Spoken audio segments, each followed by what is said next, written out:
Hello everybody, today we are going to be going through the Glimmer cards. Glimmer, in general, I don't really understand what they're supposed to do thematically. Like, I get their visual theme, I understand that, but these cards don't really synergize together. They're all kind of just really good, well, most of them. There are a few here that are undercooked, but there are a lot of really good standalone cards here, and a few that are just kind of nuts. So, first we got Breakout, which is on the more disappointing end of the Glimmer spectrum. So it's going to do 120 damage to everyone around you for 1 mana, and it anchors. The anchor is not a huge deal on this, because most of the time you're going to be using this on some sort of Celicy build, like Celicy's Invade build, and it's okay there. It's not spectacular or anything there either, but at least you can make it work there. The other time when you might want to consider taking this is if you're playing somebody like Hazel, who has a really hard time dealing with enemies who like to get right up in your face. This might be okay there as well, but in that case, you're probably looking for something more along the lines of Shotgun to help you. Outside of those two very specific situations, I would just stay away from this, because actually getting it to work is... it's just way too hard to pull off, and even if you do pull it off, you're only getting 120 damage. It's just not worth it. So, next we got Circuit, which suffers from the same problem as Breakout, where you need to be right up on the enemy, but it's even worse than Breakout because it's only hitting for 40 damage if you hit with it once. If you hit with it a few times, you're approaching the same level of damage as Breakout, but it doesn't last very long. So, really, this is just not a worthwhile card, even on a Celicy build that wants to spend a lot of time on the enemy side of the field. I don't think this is worth it, because the damage you're getting from this is just not good enough. If it lasted longer, maybe it would be alright, but it doesn't. It's just not a very good card in general. I would stay away from it. Crossfire. This one is going to do... realistically, it's doing 150 damage for 2 mana if you can hit it. Now, unlike Breakout and Circuit, you can hit this one a decent amount of time if you're not running a Celicy Invade build or something similar. But, again, it falls into a category of just being kind of hard to hit, and 2 mana for 150 damage on a spell that's kind of a pain to actually land is questionable at best. This starts in the Invade Celicy loadout. It's okay there, but even there it's kind of on the weaker end of stuff. Ultimately, this is another one I would just stay away from, because it's not terribly good. Alright, so now we can start getting into the spicy stuff. Diag Beam. This one is deceptively powerful, because the individual beams can hit enemies quite a few times. Like, the best case scenario is this is hitting a single enemy 15 times, which for 2 mana is a lot of damage. That's 300 damage plus very high spell power scaling, but realistically you're not going to pull that off most of the time. Usually, if you're really good at aiming this thing, you're looking at between 5 and 10 hits off of it, which is still pretty good. With 5 hits, you're doing 100 damage, which is kind of medium. It's not that great, but with 10 hits, you're pulling 200 damage, and it scales well with spell power. So, it's not the. It might sound like I'm kind of trying to hype this card up as being the best thing ever, but it's really not. It starts in uh, the first Reva loadout. I forget what it's called. And it's really good there. It's a really solid damage option if you know how to land it well. It has decent spell power scaling, but all that considered, it's still kind of a medium card. I'd say it's a little bit above average, if not around average. Like, it's solid, it'll pull good damage for you, you won't be disappointed with it, but at the same time, it's not the kind of deck, or the kind of card that's gonna really break a run wide open. Okay, next up, we got Energizer. This is kind of a weird one because the idea with Energizer is it's kind of like Viryu spell, where you're going to pick this thing up early, and then you're going to try to base your whole strategy around this, or you're running an Energizer deck. Of course, if it's in the mid to late game and you see this and you already have like 15 or so cards in the deck, stay away from it because it's not going to be very good. But looking at this, the base rate is 90 damage for 2 mana, which is a terrible rate. The second time, it's going to be 120 for 2, which is a better rate. That's okay, but not exciting. Then 150, and so on. So, for this spell to be good without any upgrades, if you get double cast on this, it's significantly more powerful. But without any upgrades, for this to suddenly become a good spell, you need to shoot it out, I'd say, about 4 times. Then this is doing respectable damage. If you see this in the early game, it's kind of a decision point for your deck. Do you take the Energizer and try to build everything around it? Or do you not take the Energizer and just go on with your day?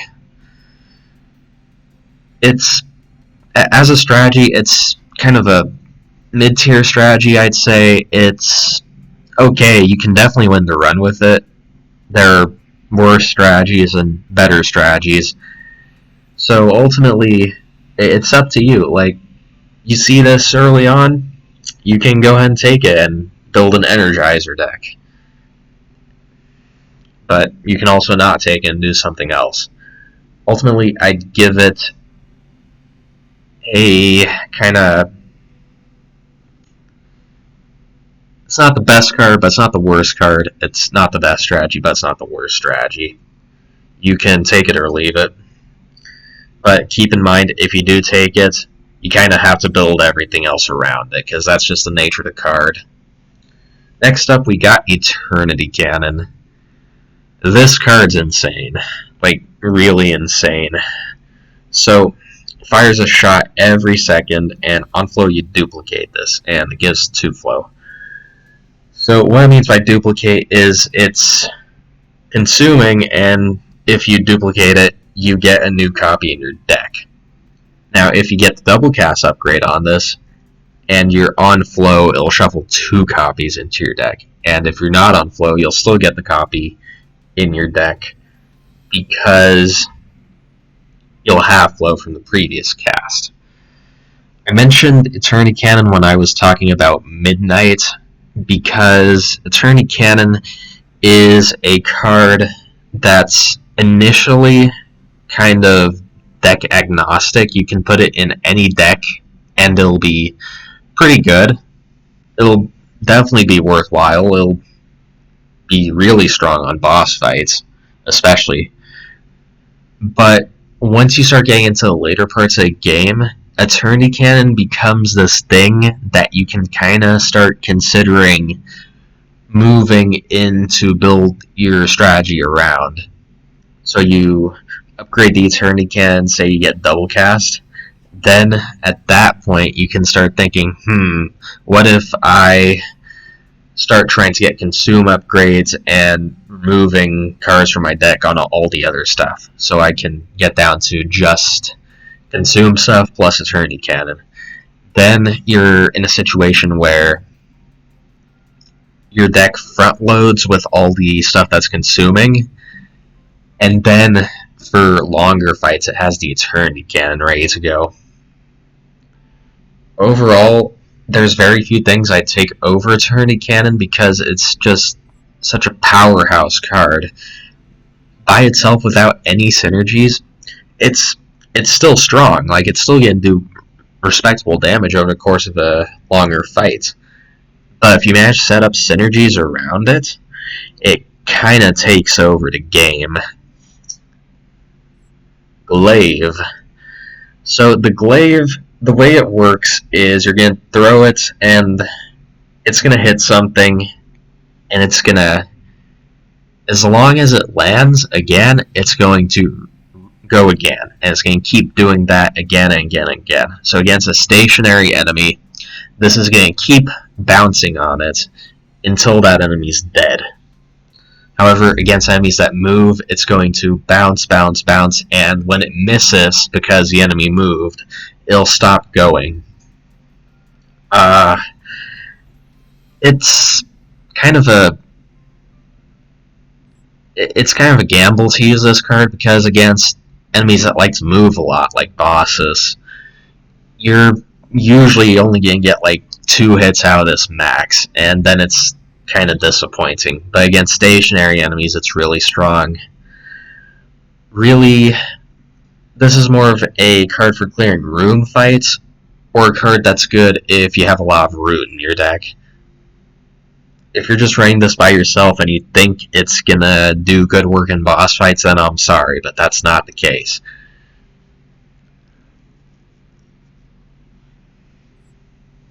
Glitter Bomb. Glitter Bomb's okay. It's not the best thing ever. I mean, ultimately, you're really just looking at spending 2 mana to deal 40 damage in AoE. That's not very good. I feel like it kind of exists just so that Glitter Storm can exist. And really, Glitter Bomb by itself is kinda undercooked. This isn't a card I'd recommend taking very often, if I'm being totally honest. Just because of the numbers on it. The numbers really kill it. Next up, we got Glitter Storm. This card, unlike Glitter Bomb, is absolutely insane. For 5 mana, you can't see all the math down here, but for 5 mana, you're launching 2 waves, I believe, of 3 glitter bombs each. If we assume all the glitter bombs are hitting something, that's 40 times 6 damage is 240 damage in AoE. It's really solid with spell power. If you get a decent amount of spell power, this can just clear room fights near instantly. And like I mentioned in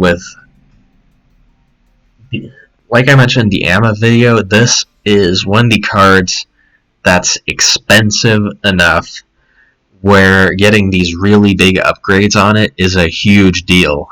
Like, you get double cast on Glitter Storm, and suddenly it's hitting for momentous amounts of damage.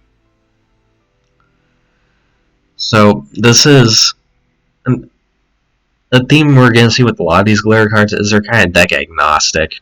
You can just slot them in wherever and they're going to be good. Glitter Storm falls into that category.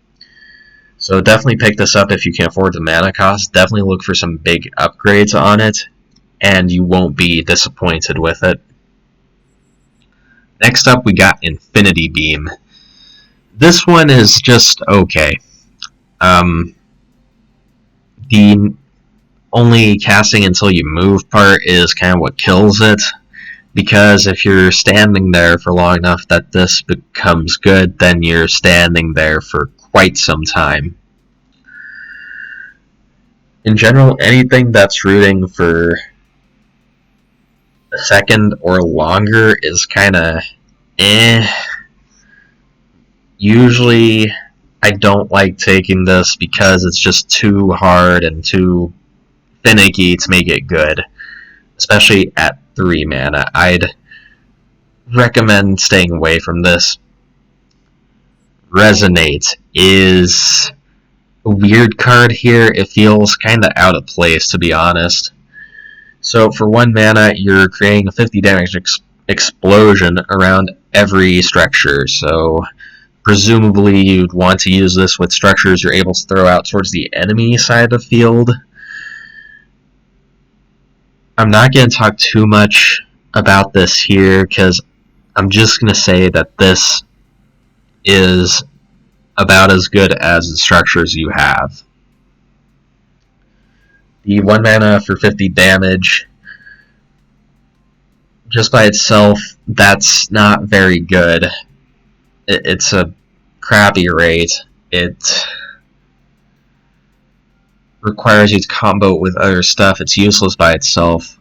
If you're running a structure deck, I guess you can try this, but at that point, you're kind of, you're running a structure deck. We'll talk more about that later in the video when we get there. But generally, I don't think this card's very good. The problems with it are more complex than I can really cover in the Glimmer video. So we'll just move on for now. We might come back and look at this card again in the Hexawan video when we have a better reference point to look at this. Shatter Saw.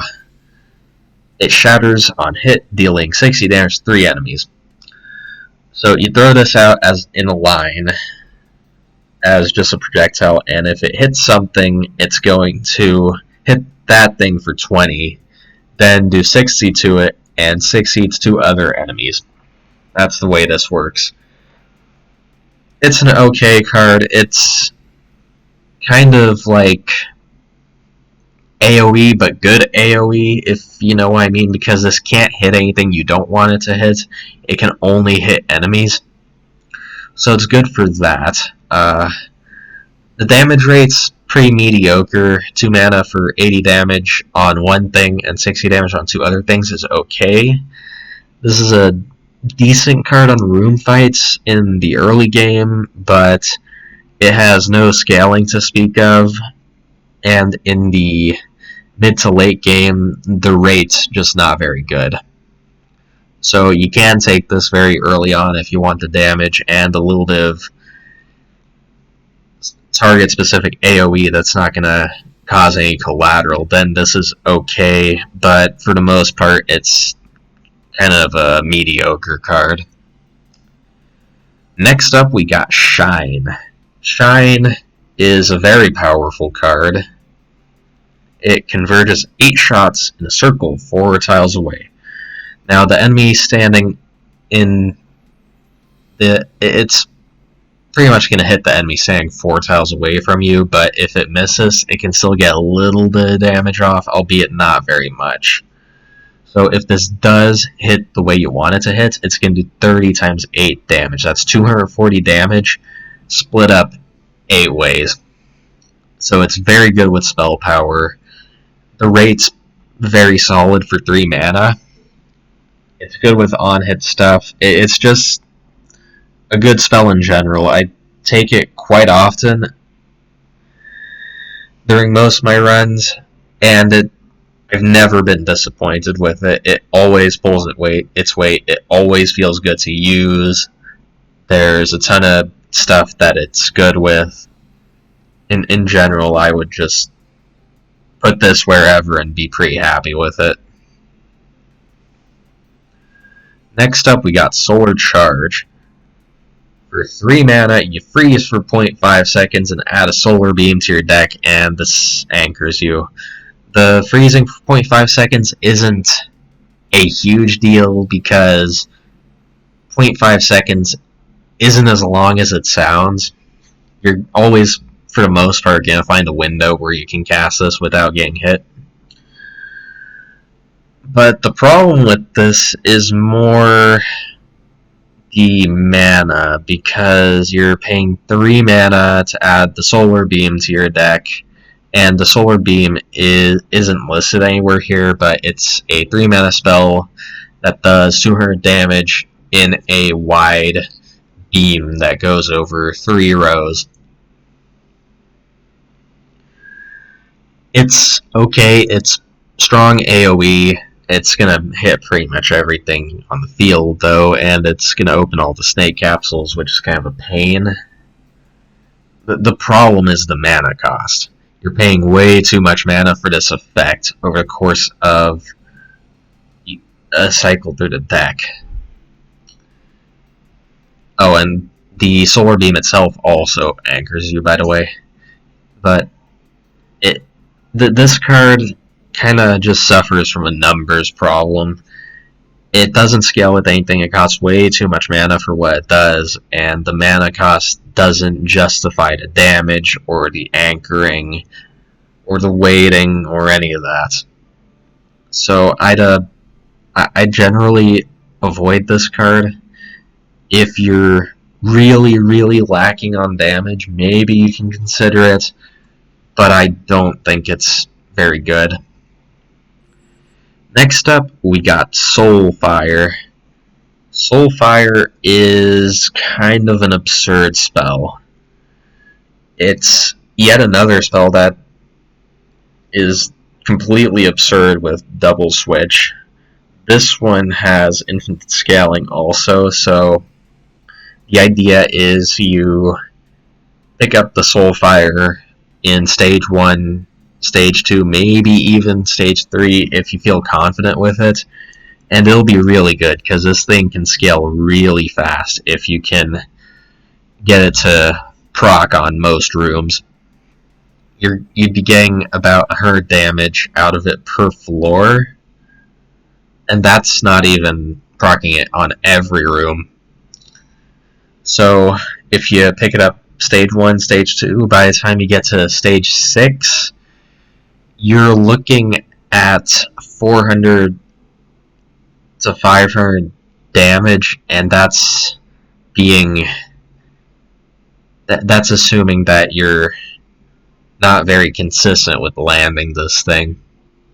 So at that point, you can combo with double switch, or even if you're just leaving it by yourself, it can nuke one enemy every room fight, and it can take a pretty big chunk out of bosses.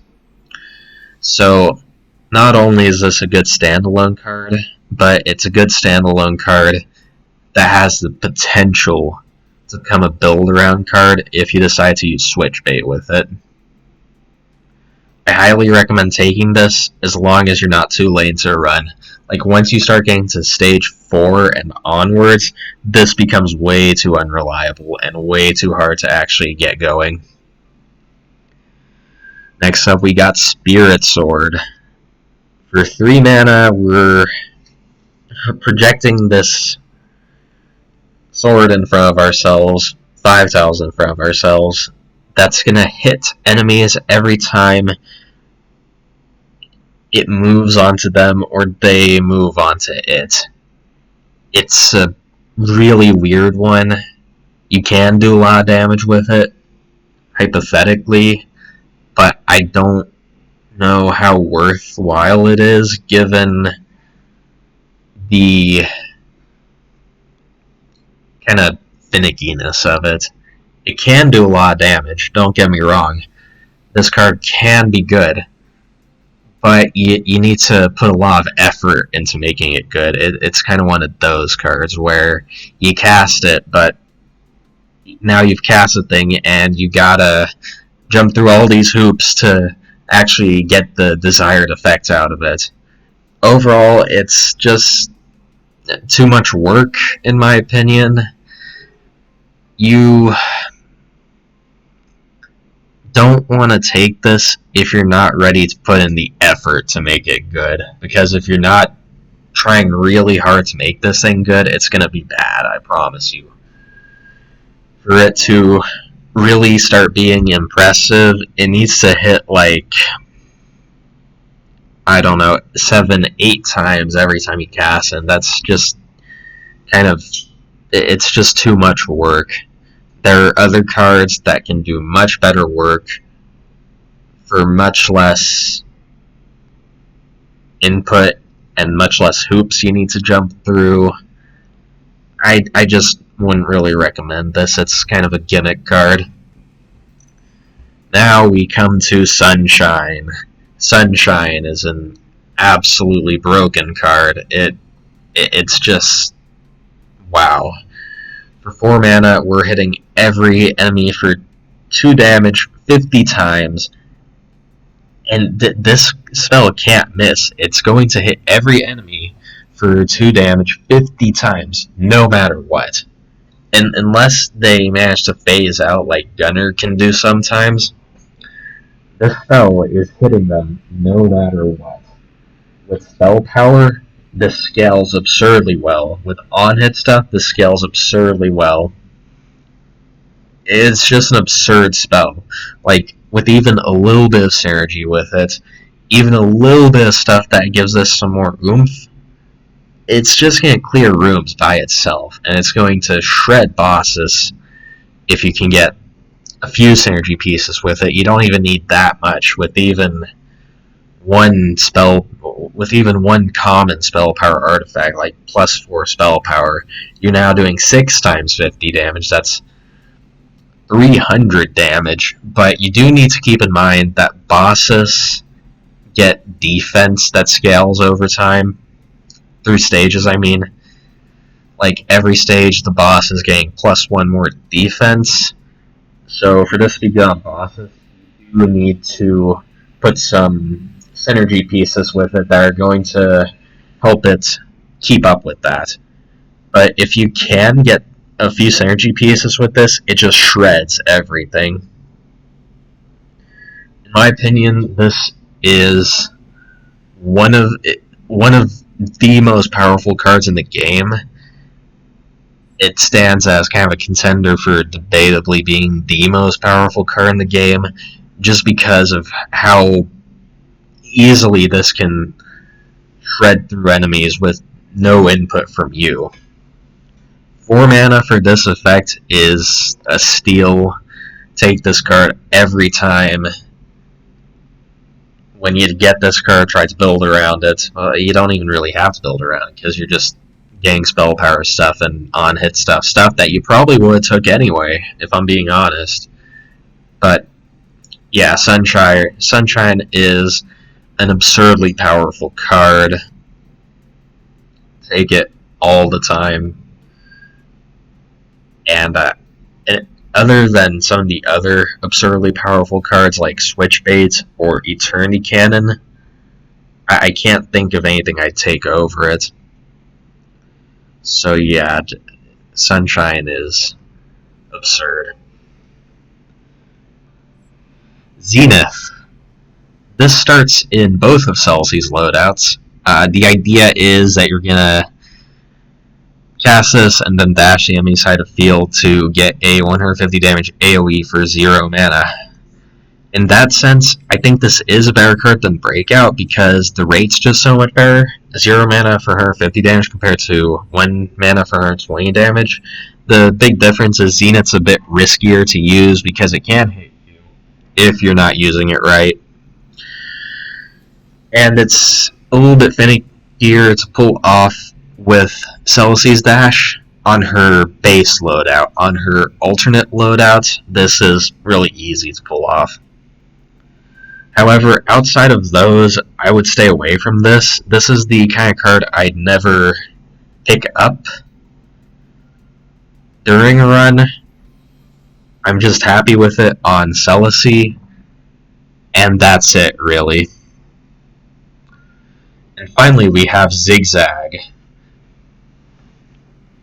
Fires a zigzagging shot. I think this is a little bit worse than Diag Beam, if I'm being totally honest. It's a bit easier to hit, but even though the numbers are kind of weird, never really pulls as much damage as Diag Beam. It's kind of a medium card in my opinion, kind of undercooked. It's kind of like a lesser Diag Beam, but not really. Generally, unless you really have a good reason to pick this, I wouldn't bother because it's not that impressive. I mean, the card's okay, don't get me wrong, but it's, I'd say, about average, if not below average. So those are all of the Glimmer cards. There's no really consistent theme here. There's just a lot of stuff that works with spell power, I guess, but it's mostly just deck agnostic stuff that's good wherever. And the few things that care about being in melee range and stuff. But yeah, that's gonna cover Glimmer. Next time, we're gonna look at Hearth, and I'll see you guys then.